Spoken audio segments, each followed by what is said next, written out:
¿por qué estas movilizaciones tan masivas cuando no aparecen las fuerzas de seguridad y se hacen con una absoluta paz, manifestándose, llevando adelante las consignas, tratando de recuperar la memoria histórica, ¿cierto? Esto de memoria, verdad, justicia. Esas tres consignas que vienen, que ya desde los organismos de derechos humanos, desde las madres, las abuelas, lo han hecho ya como si fueran consignas o ideas fuerza para toda la sociedad. Bueno, en este momento, creo que de alguna forma la historia siempre tiene ese movimiento pendular, pero bueno, es todo un momento parece de negacionismo, como que nos vamos al otro lado y decir no, todo eso estuvo mal, todo ese proceso que vivió la sociedad argentina de mirar toda esa verdad que había pasado, esos momentos violentos del 76 en adelante. Bueno, ahora parece que se está dando vuelta la historia. ¿Cómo es eso de decir, vamos a ver la verdad completa? Es lo que dicen ahora, vamos a ver la verdad completa. Sí, acá lo que pasa es que hay una mirada que intenta recuperar lo actuado por la dictadura militar. Vos tenés una vicepresidenta que fue abogada de las personas que cometieron crímenes de lesa humanidad, que son muchos de los que están en cárcel todavía. Entonces hay una mirada desde el gobierno, desde el poder, tratando de reivindicar parte de lo que fue la dictadura militar, con dos ideas básicas. Una, que el país estaba al borde de un desastre por su deuda externa, y empiezo por ahí, la deuda que dejó el gobierno de Isabel, que no era un gobierno bueno, pero dejó una deuda de 7.000 millones de dólares. Cuando se fue la dictadura, dejó una deuda de 45.000 millones de dólares, los que venían a resolver el tema del endeudamiento.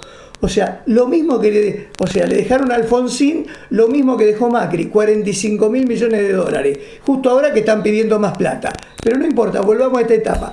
La otra idea, que es un poco la causa de lo que dijo la dictadura en su momento y que ahora se intenta recuperar, es que los grupos guerrilleros tenían una capacidad de poder militar que hacían peligrar la toma del poder. Y eso es mentira. Yo no quiero ser autorreferencial. Hice el servicio militar en 76. Tanto el ERP como Montoneros no tenían capacidad de disputar el poder con las Fuerzas Armadas de ese momento. Montonero había sido aniquilado en la toma de un cuartel ahí mucho tiempo antes, y el ERP lo que hizo encerrarse en Tucumán, lo que se llama el foquismo, la guerrilla guevarista, y ahí se hizo el operativo Independencia y terminó siendo un grupo que se perdió dentro de la selva tucumana. O sea, ninguna capacidad de tomar el poder, pero sí un argumento importante para dar el golpe de Estado. Entonces acá hay que ver cómo jugaron otras fuerzas, porque también hubo un golpe de Estado en el 73 contra Salvador Allende, un gobierno democrático, ¿cierto?, promovido por los Estados Unidos, por el Plan Cóndor. Entonces se mezclan otros factores. Eso de querer, siempre se intenta buscar causas distintas. Y acá lo que hay que discutir, olvidarse del tema de que fue una guerra. Y explico por qué no fue una guerra. Fue peor que una guerra. Porque según la Convención de Ginebra, cuando vos tomás un prisionero de guerra, como los militantes y la gente que se tomaba prisionera, y que terminaron en muchos de los centros clandestinos de detención, la Convención de Ginebra dice que al prisionero de guerra hay que protegerlo, hay que cuidarlo. No es más un combatiente, es alguien que está como prisionero. Y acá te pregunto, ¿y las mujeres embarazadas que le robaron 139, 140 chicos, que ya sabemos que los recuperaron las abuelas? Y la tortura, la picada eléctrica a las mujeres embarazadas, y los vuelos de la muerte, esto de tirar a la gente desde los aviones para que desaparecieran. O sea, ¿eso está en la Convención de Ginebra? No, eso es, la guerra fue el Estado terrorista. El Estado se transformó en un terrorista, sin constitución, sin leyes, sin jueces. ¿Qué queremos los ciudadanos? Si yo cometo un delito, el juicio con un debido proceso, que me juzgue un juez, no un cabo, no que mi vida dependa de un cabo, si le gusto o no le gusto, en un centro clandestino. O sea, todas las voces disonantes que es lo que pasa en una democracia, porque es una democracia porque hay distintas voces y hay debate y discusión política, pero acá las voces disonantes. Los curas palotinos eran guerrilleros y los masacraron. Las famosas monjas suecas eran guerrilleras, no, y los masacraron.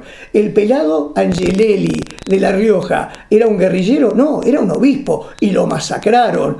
El obispo de San Nicolás lo masacraron. Entonces, acá no se distinguía. Tengo la lista de los trabajadores sociales, que como una de mis hijas estudió esa carrera, tengo la lista de todos los trabajadores sociales que desaparecieron, todos los curas de villa, o sea, las voces disonantes eran las que había que callar. Ahora, todo ese tremendo aparato del Estado terrorista fue para colocar en el Ministerio de Economía a una persona que era gerente de Asindar, nieto del creador de la Sociedad Rural Argentina, para que creara un plan de desindustrialización. ¿Te suena?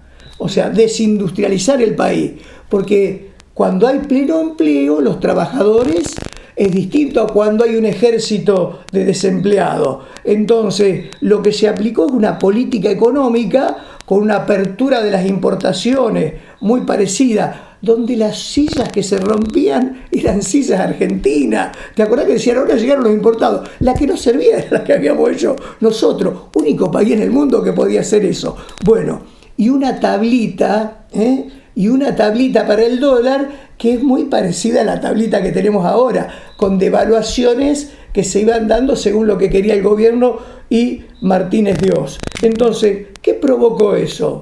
Provocó que, muy fácil para entenderlo, mirá, año 76, con todo lo malo que era el gobierno, cuando se analiza la riqueza, cómo se distribuía, 50% los empresarios, 50% se llevaban los trabajadores.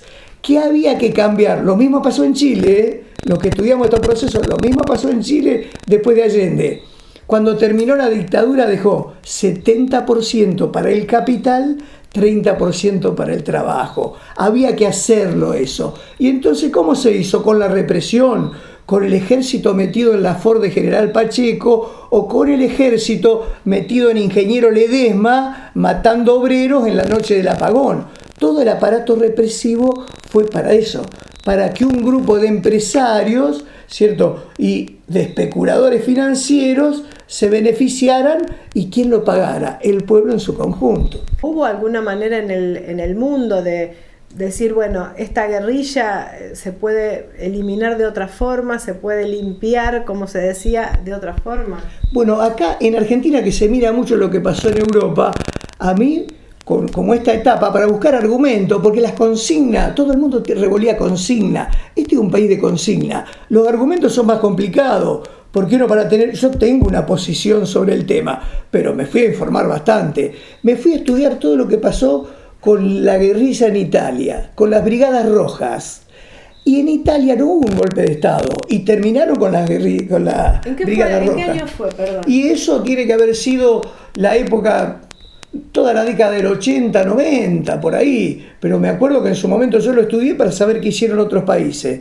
Entonces voy a lo siguiente. ¿Cómo combatió Italia? Con la Constitución, con las leyes, con el debido proceso. O sea, con toda la fuerza del Estado, porque el monopolio de la fuerza pública lo tiene el Estado, pero contemplando las leyes. Si no, vos si violás las leyes, vos sos un Estado terrorista. Entonces, esto de Italia tendría que haber sido un ejemplo para que en Argentina digamos, ¿cómo, che? Y el periodismo que investiga, ¿no sabe lo que ocurrió allá? Cuando se terminaron las brigadas rojas, y eso que tenían un poder de fuego a lo mejor más grande que los grupos nacionales. Porque hubo dictaduras en toda América Latina, y se llamó Plan Cóndor, y el que financió y el que apoyó todo eso fue un país que se llama Estados Unidos de Norteamérica a través de su embajada. Entonces no, lo de Alfonsín fue de una valentía política enorme. Y aparte no lo hizo tampoco. Mirá que, acordate que convocó a un grupo de notables, Sábato era el presidente, Favaloro estuvo, todos eso empezaron a revisar lo que había pasado. Y después vino la justicia. Entonces, no, a mí me parece que frente a la posibilidad que había de hacer algo mucho más lavado. Inclusive te digo, desde sectores del peronismo se hablaba, no que se enjuicien los militares, no. En esto Alfonsín, así como después tuvo muchos problemas, pero problemas de los 45.000 millones de dólares que le dejó la dictadura, pobre Alfonsín. Pero tuvo un gran coraje y por eso hay que reivindicarlo.